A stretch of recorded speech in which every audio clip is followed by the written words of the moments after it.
Hi everyone, I'm Monica Chen and welcome to Proofpoint's live stream. So today's topic is going to be on ransomware. It is one of today's most disruptive form of cyber attacks, and we want to share with you a webinar recording that we did recently with two phenomenal speakers, Ryan Kallenberg, our EVP of Cybersecurity Strategy, and Sherry DeGrepo, our Senior Director for Threat Research and Detection.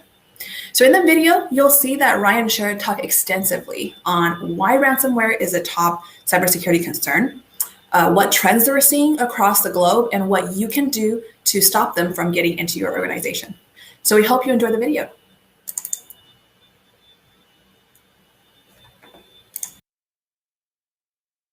Thanks, Monica, and welcome everybody. Great to have you talking about an awful topic today. Sharon, how many times have you had a ransomware-related conversation in the last month? Multiple times a day, every day, multiple times a day. It is absolutely top of mind for our customers, and it's really top of mind in the media.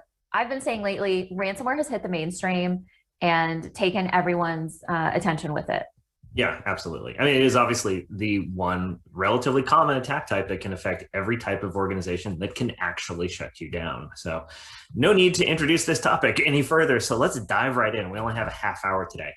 I thought actually one of the things that would be most useful for an audience is to share a bit of data and actually try and put the ransomware epidemic in context. Because in certain ways, ransomware is very complex. We have a complex crimeware ecosystem. We have different players playing different parts. And in some ways, it's actually deceptively simple. Ransomware really only gets into organizations in three primary ways. And for this, actually, we're relying on data from an organization we work with occasionally called Coveware that does a lot of actual ransomware negotiations. Mercifully, we don't have to do that side of the ransomware challenge. But ultimately, one of the things that has really happened over the last couple of years is, and we'll get to the email evolution of ransomware shortly, but there's kind of three ways in. And number one, for most organizations that are relatively small, remains remote desktop protocol, or RDP. If you have any of that protected by a single factor password, just get off this webinar right now and go try and fix it, because ultimately that is going to be the easiest way for an attacker to get in if they don't have to do anything harder than that. Second main category is, of course, email. And when you get to relatively large organizations who do not have single factor RDP facing the internet, this becomes the dominant attack type. Now, that varies quarter over quarter. We saw it hit a high of about 90% for enterprise organizations in Q4 of last year, which was an extremely busy ransomware quarter, even if it wasn't quite as busy in the headlines. It is still a majority of enterprise ransomware attacks now, because again, if you don't have the really, really low-hanging fruit of RDP, email is the next best option, and it scales relatively well. Sharon, I think the volumes that we've seen in email have definitely reflected kind of this move away from the easy stuff like RDP toward email to go for bigger, juicier targets. Absolutely. I watch the email landscape every day. It's one of my main focuses at work. And, we've been talking for years about these modular downloaders, right? They get onto a machine and they're this malicious code that essentially is like a little Swiss Army knife for the threat actors to use in any way that they want. And we have found that the increasing popularity, so the volumes are really, really high of these downloaders, GULoader, ZLoader. And then they've also put these downloader capabilities into your classic banking Trojans like TrickBot, Ursnif, Dridex. So really what we're seeing is this evolution where the threat actors are developing modular pieces of code that give them choice and flexibility, just like real software development. Exactly. And their choice, because the monetization is so good, has almost exclusively been ransomware lately. The good news is there is, of course, defense in depth for this. If you think about an email threat, obviously there is a way to stop it at the gateway. You can use API-based defenses for cloud office suites. You have awareness training to try and make sure your people do not activate the threat, because virtually 100% of this relies on social engineering and not an actual technical vulnerability. Malicious macros seems to be the absolute dominant form right now. Shared, we have a little bit of data on that later.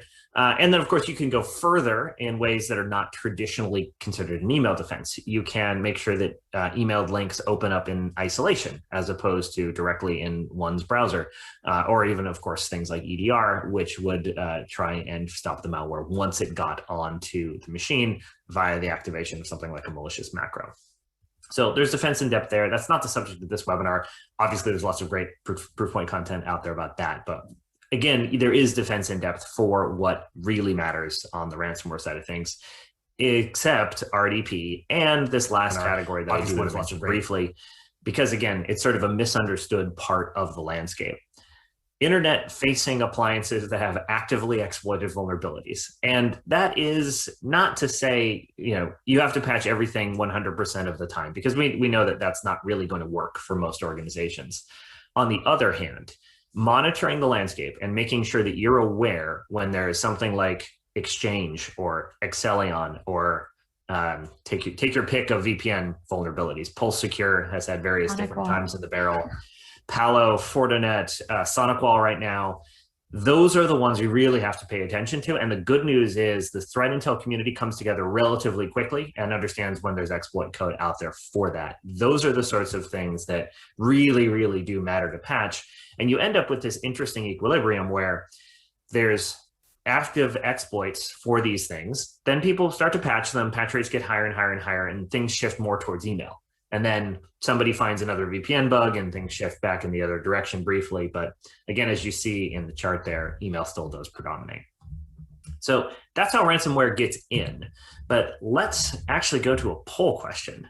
Sharon, this is one of the ones you wanted to ask. And any color you'd add as our attendees respond to this one? Sure. I think that, Ryan, you and I talk to customers a lot, and we both talk to the media a lot. And one of the top things that people always say is, should you pay the ransom? Yes. And what kinds of companies are prepared to answer that question and have it answered already? Not many in my experience. You have to be ready to say, we've made this decision. Will we pay or will we not? And we've found too, obviously, that this has become top of mind after the situation where the Justice Department in the Biden administration was able to claw back some of that ransom. It's really becoming the answer that you need before anything else is, if we are experiencing a ransomware event, what are we willing to pay? Are we willing to pay? Who is actually at our organization authorized to deal with this situation? Right. And not be in a panic situation making those decisions. Absolutely. I do want to answer a couple super quick questions that came in on the chat. An internet-facing appliance is something that is exactly that. It actually touches the public IPv4 internet. So a classic example of that is your VPN gateway or concentrator, if you prefer. Another example of that would be your Exchange server. If you're running it on-prem, it does need to talk to the internet in order to get mail. And file transfer servers like Excellion, which recently had a set of really nasty exploits, would be another thing, again, that touches the public internet. A web server would be in that category too, but they're much less commonly used by these attackers because they're not trying to pop your website, they're trying to get domain admin. So it looks like reasonable amount of diversity in the answers here. We had 42% say yes, 23% say no, and 35% say not sure, which basically means no. So not a shock, probably, Sherry. It's not. And I think that for me is the number one message that I've been sending is implementing security programs take time. Doing technical assessments, it takes time. But getting in a room for an hour or two with your executives and laying out the potential scenarios and understanding what your playbook's going to be, that you can do today. And that is something that everyone needs to have in their back pocket. Of course, you keep it secret. You don't let other people know, but you've got to have that decision made. And I think over the past year and a half, the other thing we've learned is that the worst time to be making a decision about ransomware is in the middle of a pandemic when everyone's working from home. So get that decision made, get it made now. Absolutely. So now let's get into some of the data. I'm going to give actually kind of two different views of things. This is the activity from the set of threat actors that Sheridan and her team do absolutely extraordinary work every day, except sometimes Fridays. They're lazy, right? Because they do 4-day work weeks most of the time. There are a lot of actors that take Fridays off. It's pretty interesting how leisurely they can be sometimes. Honestly, they're making enough money that they can probably afford to make that choice. But ultimately, you've got a set of threat actors here that might not have always played a role in the ransomware ecosystem, but now are effectively functioning as what is often called an initial access broker, meaning the first stage in the ransomware attack. That's going to happen again via what Sherrod referred to, the Swiss Army knife modular malware families, often known as downloaders, but even things that have been classically thought of as banking Trojans. Credential stealing malware is also often instrumented to look for things like RDP and VPN credentials. So it's worth paying attention to stealers as well. Those show up also relatively commonly. This is the data minus one threat actor that very famously was also associated with ransomware, Emotet, or as we call them, threat actor 542. If you put them back in the data, it actually does change what the landscape looks like. But again, you're dealing with millions and millions of messages daily, especially with Emotet back in there. Emotet, of course, went away back in Q1 of this year when most of the Emotet gang was actually arrested. That was nice to see. But as you can see, it didn't really change things meaningfully. I think a lot of the ransomware initial access brokers have been lying a little bit low since the dark side colonial thing, because that was too much heat for almost any type of criminal organization. But that is, of course, just speculation, backed up by some of the volumes changing very slightly over the last month or so. Anything to add to that, Sherrod? No, I think that what we're seeing for sure is that these threat actor groups, they're really diversifying more than we've ever seen before. So they used to be just a gang that did banking Trojans. And then you'll see these different groups start saying, we want to make our banking Trojan a little more flexible. Oh, maybe we'll try doing a second stage payload of ransomware. Maybe we'll do info stealers. Maybe we'll steal traditional currency out of a bank account. Maybe we'll do cryptocurrency. This was before the crash over the past couple of days, but they're making smart decisions, and you can watch as they evolve their code and their hands-on keyboard operations. Absolutely. And I think actually the other thing is relatively misunderstood about the ransomware epidemic is that it does not start right when everybody goes to work from home.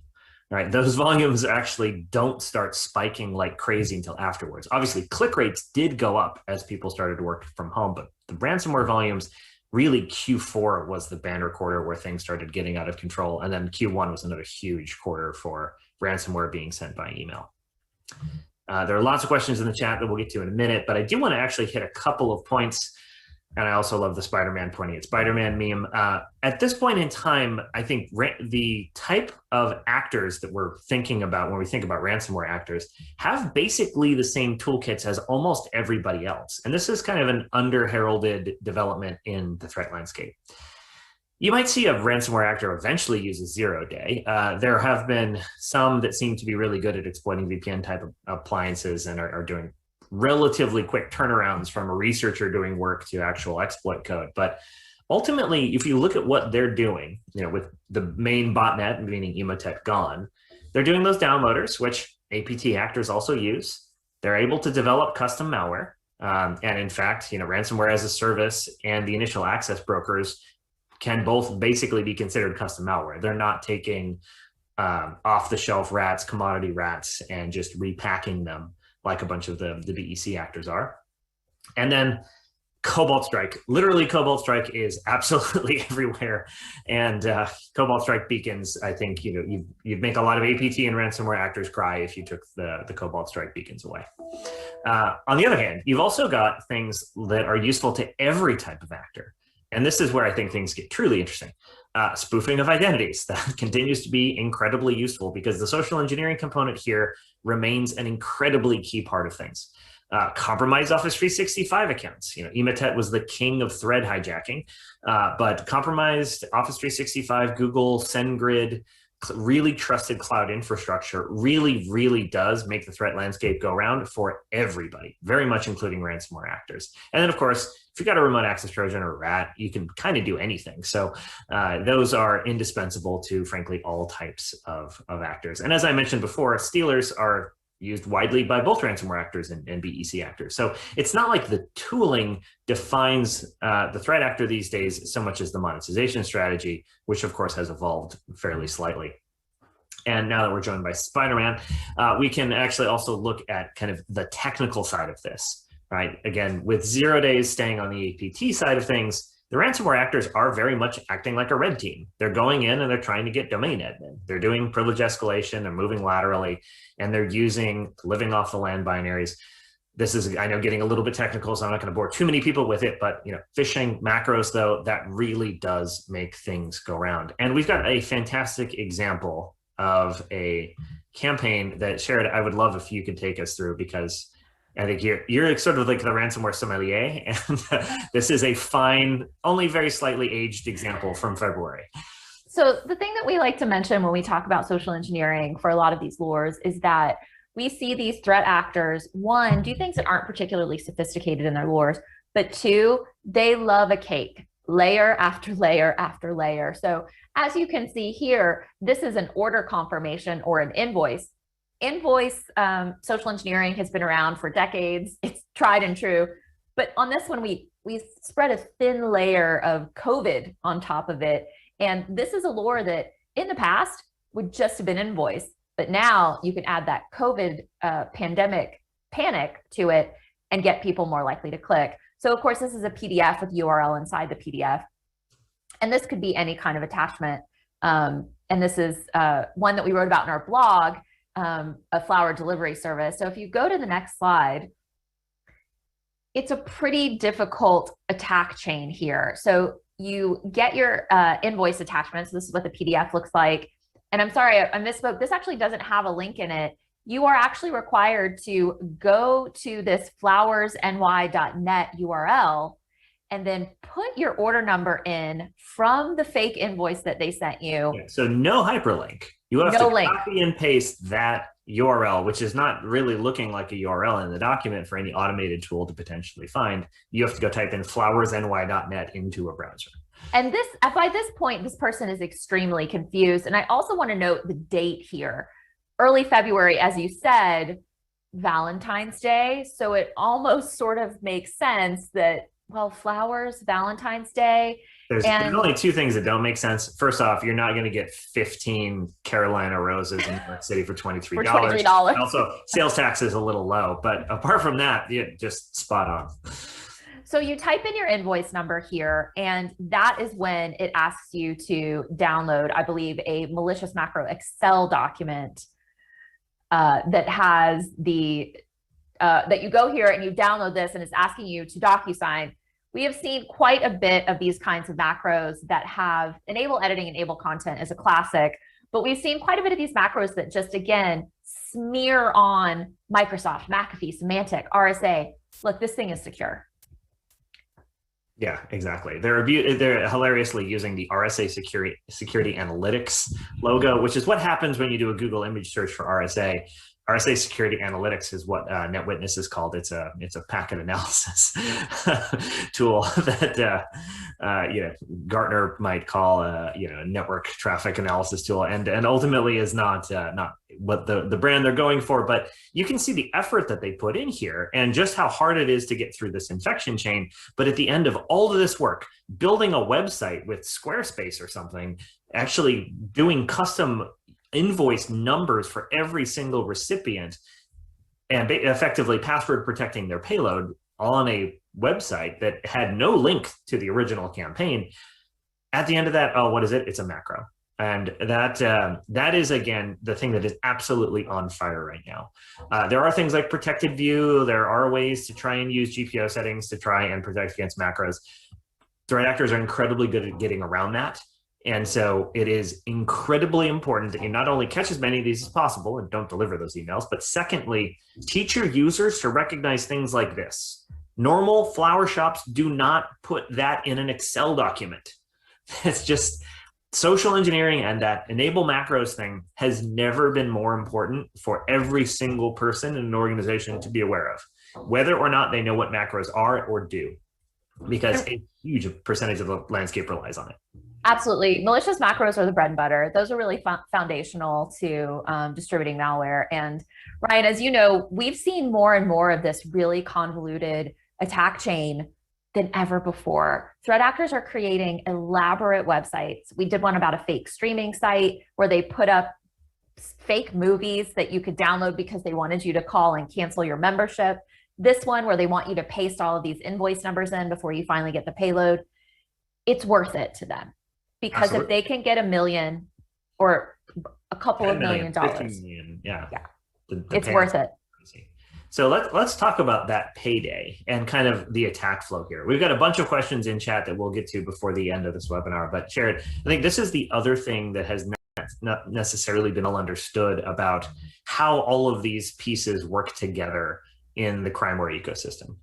Absolutely, and I know you work a ton on threat actor psychology, and I love all of the research that you've done on things like that. But the thing to really remember here is when we talk about ransomware, that threat actor might not only do ransomware. They might be making choices about what that final payload or what that final attack chain is going to be.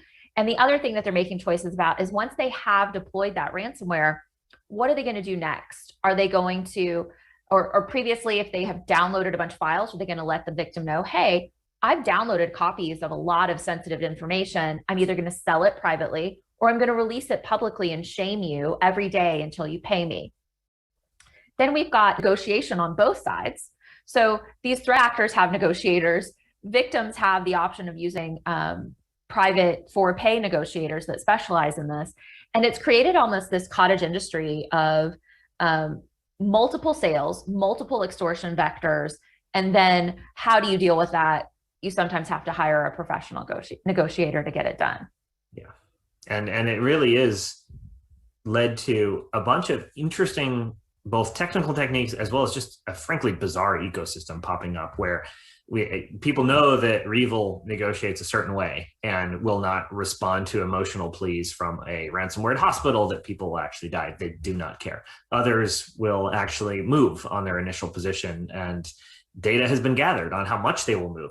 And actually, as someone I think pointed out in the chat, there are also the issue of OFAC sanctions.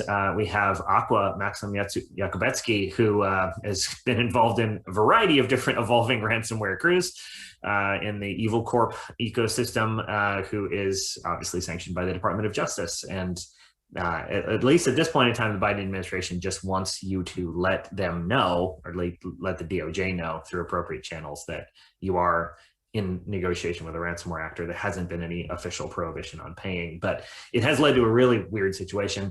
One of the details that I think is fairly interesting to notice here is that stealing all that data is also not easy. It's not new, but it does require some work on the part of the threat actor.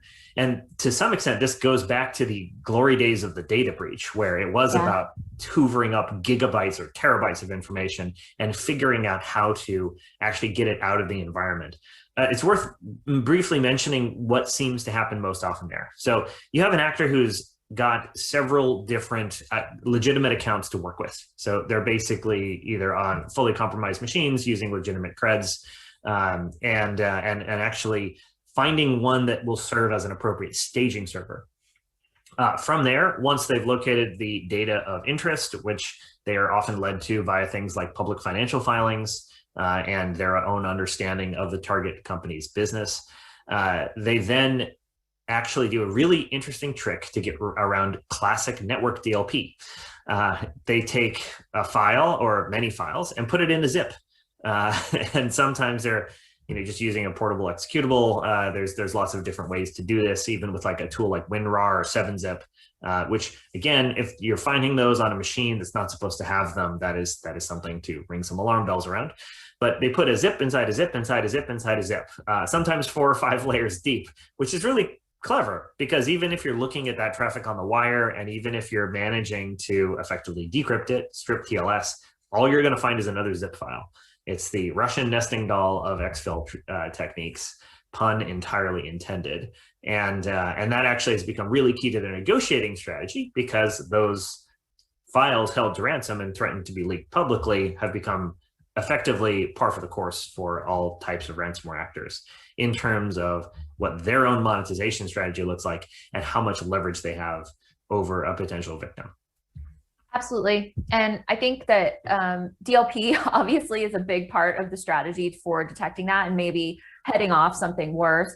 I think too, kind of that middle box is what I'm watching from an emerging threats perspective, which is how does the social side of this play in? You know, with Colonial Pipe, we saw DarkSide say, oh, we didn't know that this would disrupt the social fabric. That was not our intention. Whether that's true or not, I think they learned that it was a bit of a PR disaster to shut down the gas pipelines in the United States.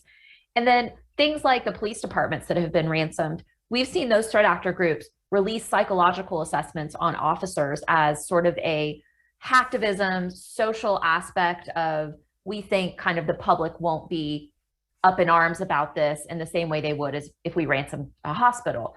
So they're starting to become a hacktivism angle to the decision-making around the victims, the targeting, and potentially the data that's released. Exactly. And of course, these techniques can be used to disrupt a business if you want to disrupt the business, and ransomware is a convenient cover story for that. So that is my nightmare scenario, but let's not talk about it because we have a ton of good questions to get into. So Bob asks, when you add two-factor auth, is the RDP threat brought way down? The answer is simply yes, overall. RDP, though, at least in my experience, is one of the harder things to MFA. So really the right answer is that's not what you should be exposing to the public internet, even if you do manage to MFA it. In general, you want to use remote desktop protocol only internally and in really, really careful, judicious ways. It's just so prone to abuse. A couple other questions. Millions of IoT devices directly connected to the internet, are they threats? Not really, mostly because it's much more profitable right now to go in and get domain admin and go after a single organization. If you think about the millions of IoT devices, charging a ransom to millions of different people is going to be really hard. Like, how do you get paid on all of that? And actually, Sharon, this is a throwback to the 2016 days of ransomware, where they would spray and pray email and ransom individual machines. Right, it is. And I think that, with IoT, the ransomware side of that is people buy televisions for Christmas and they're ransomed. They can't use them. A lot of the software development for hardware and firmware, they've gotten much more resilient than they were. They used to just throw some like Windows type operating system on and just let it go. But those developers have gotten a lot more aware of hardening things since those events. But I mean, IoT devices, they're just somebody's computer, and right. They have vulnerabilities too. NAT is, again, saving the world because you're usually behind, a cable modem that is doing that. And actually, that's a useful segue to Des's question. Is a user's desktop behind a firewall considered internet facing using NAT without an associated public IP other than the firewall's outside interface? That is not considered internet facing for sure. At the same time, though, there's not really too many full-blown remote code exec vulnerabilities for Windows or Mac. So we're seeing way, way, way more of them on things like VPN devices anyway. So both of those are contributing to desktops really getting owned through things like macros, as we showed in the example. Kevin asks, is removing Windows admin access enough to halt email ransomware attacks? Sadly, no. There are privilege escalation techniques that are genuinely tough to find. Dumping creds moving laterally is something that you can do. And also, we are now actually seeing the first set of ransomware incidents that start with Office 365 compromised accounts that lead to escalation of privilege in the on-prem environment. There was a very prominent example of that about 2 weeks ago that I'm not at liberty to go into detail on. So Windows admin access, unfortunately, has nothing to do with that. Sure, yeah, you absolutely want to get rid of local admin wherever you can for a whole host of reasons, but it's not enough, unfortunately. Gary asked, what's Cobalt Strike? Cobalt Strike is a red teaming tool that is made by a legitimate cybersecurity vendor that has unfortunately gotten out and is basically, if you know Metasploit, it really can do everything you need to do in terms of especially a post-exploitation framework for once you have that point of presence, what do you do with it? How do you establish persistence? How do you move around laterally? Cobalt Strike helps you do all of that without much of a learning curve, is maybe what I would call it. Yeah, it's almost point and click, and it's not too hard to purchase, and it's relatively affordable, unfortunately. Exactly. Especially for somebody doing ransomware. I have one question I wanted to answer really quick. Do you think outside the Colonial Pipeline event causing a slowdown in ransomware attacks, could the recent crypto crash have an impact as large on parts of the financial and attack support structures tied to crypto? I absolutely believe that. I've been tracking cryptocurrency in the crimeware landscape for years and years, and they align themselves to where they can make that money. Current cryptocurrency crashing is a potential pressurizing factor for some of these ransomware actors. They might go back to things like banking Trojans. They might start looking at only doing initial access and selling that. I think it will have an impact if it continues. Yeah, absolutely. And I think we have time for one last question, because I know this was a really tight time frame for this webinar today. Travis asks, what's your suggestion for isolating the work from home systems when you don't have a centralized presence to route traffic through? Great question. There are new modern solutions that replace VPNs. They are, I'm going to use the Gartner term, zero trust network access solutions. They're all software based. You can think of them as software defined networking. You can basically put an agent on that device and make sure you have control. You can even isolate traffic if you want to. There's really some very clever ways to do this. All of it lives in the cloud, does not require backhauling traffic, tromboning traffic, or any of the really unpleasant things we did in years past. One of those many solutions is called Proofpoint Meta, which you might want to check out. Just closing it down, a lot of people have asked for the recording and the slides. Those will absolutely be available. And Sherrod, your team did an absolutely fantastic blog on what all this looks like in detail. Any quick closing comments on that? Please take a look at that blog. It's an excellent primer, and it gives our point of view on the actors that we see being part of that ransomware ecosystem, what we think they've done, what we think they're going to do. It's a really good piece of information to check out. Absolutely. It has my first personal favorite, the mapping between the email threat actor, the malware family, and the related ransomware as a service operator. Obviously, we do a ton of things at Proofpoint to stop all this every day. We're not going to bore you with the details, but ultimately, again, close that RDP down, please, please, please. Patch your VPNs and then focus on email. You'll be in a much better place when it comes to ransomware. And as Sherrod kind of not so subtly hinted with the polling question, please have a plan. That's it for our time today. Thank you all so much for joining, and we will talk to you all soon. Thanks for joining, everyone. Have a great day. Okay, so hopefully you found that video very helpful. Although really Ryan and Sherrod only scratched the surface of ransomware. And if you really want to learn more about these attacks, we're hosting a live Q&A session with Ryan and Sherrod on Friday, July 9th. So next Friday, July 9th at 11:30 a.m. Pacific, 2:30 p.m. Eastern. So please look for that on our LinkedIn page here on Proofpoint and on our website, proofpoint.com, and we hope to see you there.